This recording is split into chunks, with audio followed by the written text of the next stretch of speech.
Hi viewers, welcome to our channel.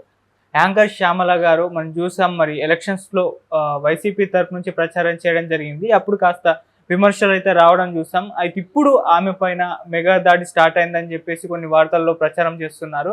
Even Bengaluru rave పార్టీలో ఆమె participate చేయకుండా ఆమె పార్టిసిపేట్ చేసింది అని చెప్పేసి ఆమె పేరు మీద ప్రచారం చేయడం చూస్తున్నాం. అయితే అసలు ఈ దాడి ఎవరు చేస్తున్నారు ఆమె పైన, ఈ విధంగా అంటే మెగా ఫ్యాన్స్ అని కొంతమంది అని అంటున్నారు. దీంట్లో వాస్తవం ఎంత ఉంది? సో ఇదే అంశం మీరు డిస్కస్ చేయడానికి ప్రజెంట్ మనతో పాటు ఇమ్మంది రామారావు గారు సీనియర్ జర్నలిస్ట్ ఉన్నారు. వారితో డిస్కస్ చేద్దాం. సార్ నమస్కారం. సార్ నమస్తే. సార్, యాంకర్ శ్యామల పైన మెగా దాడి స్టార్ట్ అయిందని చెప్పేసి ప్రచారం అయితే నడుస్తుంది సార్. అంటే మెగా ఫ్యాన్స్ టార్గెట్ చేస్తున్నారు ఆమెని. అంటే ఎలక్షన్స్ లో వైసీపీ తరఫున ప్రచారం చేసింది శ్యామల, అదే ఉద్దేశంతోనే ఇప్పుడు ఆమెను టార్గెట్ చేస్తారంటున్నారు. దీంట్లో వాస్తవం ఎంత ఉంది? అంటే బెంగళూరు రేవ్ పార్టీలో ఆమె పార్టిసిపేట్ చేయలేదు, కాకపోతే ఆమె పేరు కూడా ఉంది అని చెప్పేసి ప్రచారం చేస్తున్నారు. మరి దీన్ని ఏ విధంగా చూడొచ్చు? ఇక్కడ ముందు యాంకర్ శ్యామల అనే వ్యక్తి యాంకర్ కూడా కాదు.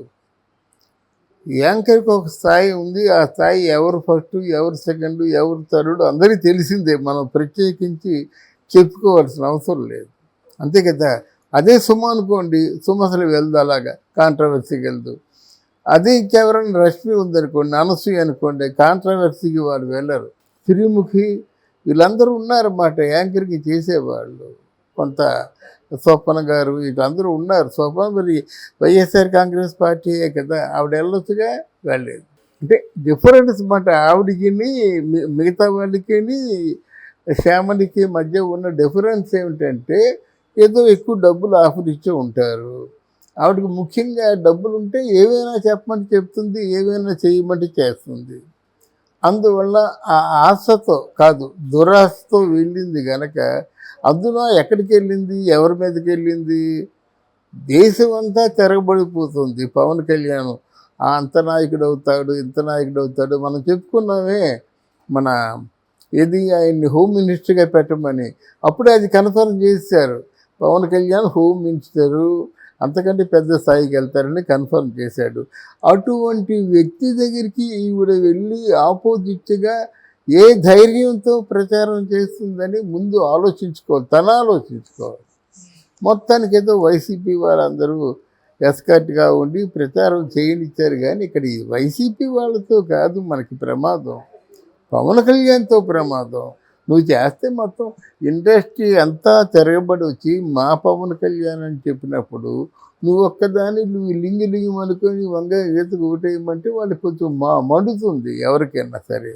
అందువల్ల మొత్తానికి పవన్ కళ్యాణ్ కూడా కొంత కంట్రోల్ చేశాడు. ఆడవాళ్ళ మీదకి తిరగబడ్డం, ఆడవాళ్ళతో మీరు విధంగా గొడవ పడ్డం మంచిది కాదని కంట్రోల్ చేయకపోతే ఎప్పుడో ఆవిడ్ని చెదగొట్టేసేవాళ్ళు.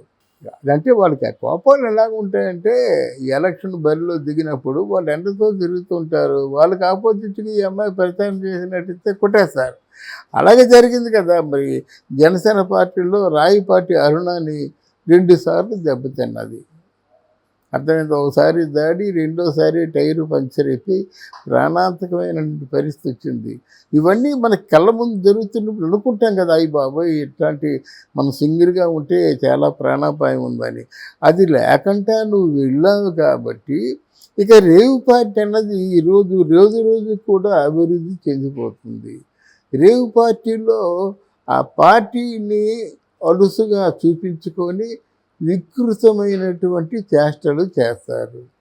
రేవు పార్టీలో కొకేన్ కూడా బ్రహ్మాండంగా, డ్రగ్స్ కొకేను బ్రహ్మాండంగా వాళ్ళు వాడుతారని సమాచారం, విశ్వసనీయ సమాచారం. అందువల్ల ముందు హేమ వెళ్ళింది అనుకున్నారు. ఆ హేమ ఏం చేసింది? అబ్బాయి అక్కడే వెళ్ళాను, నేను ఇంట్లోనే ఉన్నాను కదా. అంటే మొట్టమొదటి కేసు ఒకసారి హేమ ఈ పార్టీలో ఉందన్నది. రెండో కేసు కూడా పెట్టారు. మా పార్టీలో ఉంటూ నేను ఎక్కడా లేను, మాదే తప్పు అన్నట్టుగా హేమ ప్రవర్తించింది కాబట్టి రెండోసారి కూడా కేసు పెట్టారు. ఇప్పుడు నిజం నిగ్గు తేలిపోయింది. అలాగే ఇక్కడ శ్యామల ఏమి చేస్తుందో ఏమో తెలీదు. వీరికేంటంటే లోనికి వెళ్ళినప్పుడు వీరికి ఏదో ఒక చిన్న ఐడి నెంబర్ ఇస్తారు. ఆ నెంబర్ చెప్పినట్టయితే లోనికి ప్రవేశిస్తారు. అందులో ఎంటర్ అయిన వాళ్ళు పేరు, ఐడి, పిన్ నెంబర్ అంతా చెప్పిన వాళ్ళలో ఈ శ్యామల ఒకరు ఉన్నారని వాళ్ళ అభియోగం. ఎంతవరకు ఉన్నారో మనకు తెలియదు, కానీ శ్యామల కూడా అంటే ఇప్పుడు నెక్స్ట్ శ్యామలాగే శ్యామల కూడా అయిపోతుంది కదా. అందువల్ల వాళ్ళ అభియోగం మోపారు, నువ్వు నిరూపించుకో కాదని. వాళ్ళంతా పకడ్బందీగా ఉంటారు కదా, లక్షలు కోట్లు టర్న్ ఓవర్ అవుతాయి. అందులో టర్న్ ఓవర్ కూడా ఎలాగవుతాయంటే, రేవ్ పార్టీలో ఉన్న తర్వాత అంతకుముందు వాల్తేరు క్లబ్ అని ఉండేది. జనవరి 1 వాళ్ళు వాల్తేరు క్లబ్కి నెల రోజుల ముందు నుంచి వాళ్ళు బుక్ చేసుకునేవారు. ఆ విధానం ఎలాగుంటుందంటే, అప్పుడు ఇట్లాంటి కొకైను డ్రగ్ బ్రాండ్ ఉండేవి కాదు, కానీ మామూలుగా లిక్కర్స్ ఉండేవి. ఎవరికి ఇష్టమైన లిక్కర్ తీసుకునేవారు, ఎవరికి ఎంత ఇష్టమైతే అంత లిక్కర్ తీసుకునేవారు, ఎవరికి ఏ ఫుడ్ కావాలంటే ఆ ఫుడ్ ఉండేది.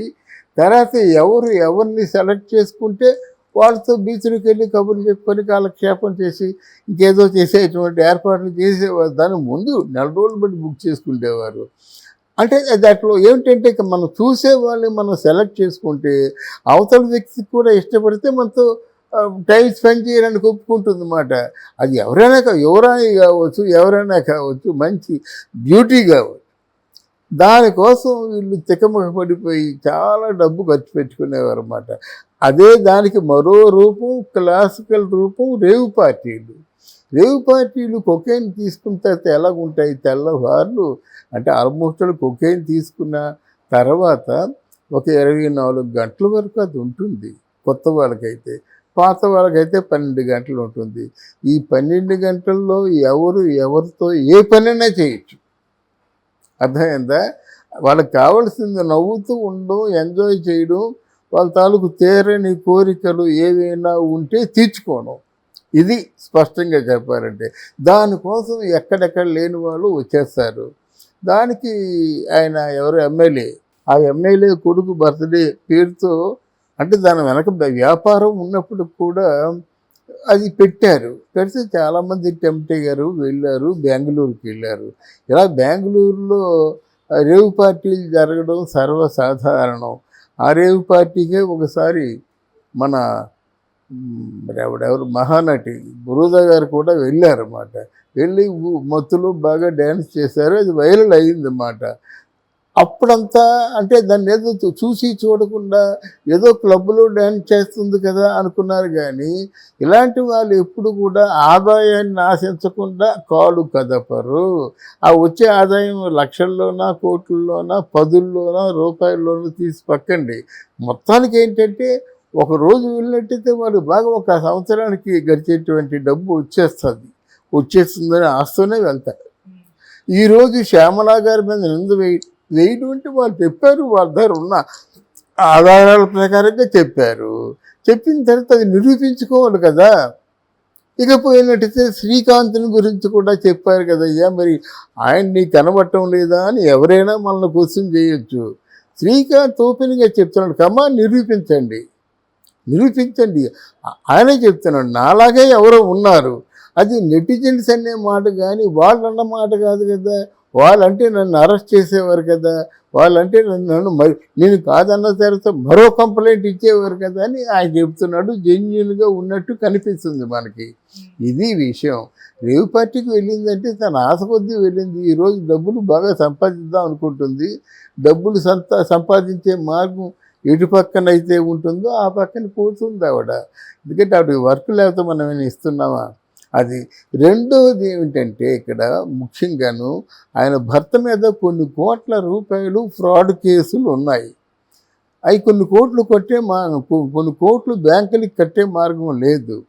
ఈవిడ ఆశ ఏంటంటే ఎవరైనా మంచి రాజకీయ నాయకుడు ఒకవేళ తనకు సపోర్ట్ చేసినట్టయితే ఆ కేసుల్లోంచి బయటపడవచ్చు అనేటువంటి ఆలోచనతో ఆవిడ శక్తి వంచన లేకుండా కష్టపడుతుంది. మరి దొరికితేనే దొంగ, దొరక్కపోతే దొర కదా. అందువల్ల ఈరోజు దొరికింది దొంగగా మిగిలిపోయింది.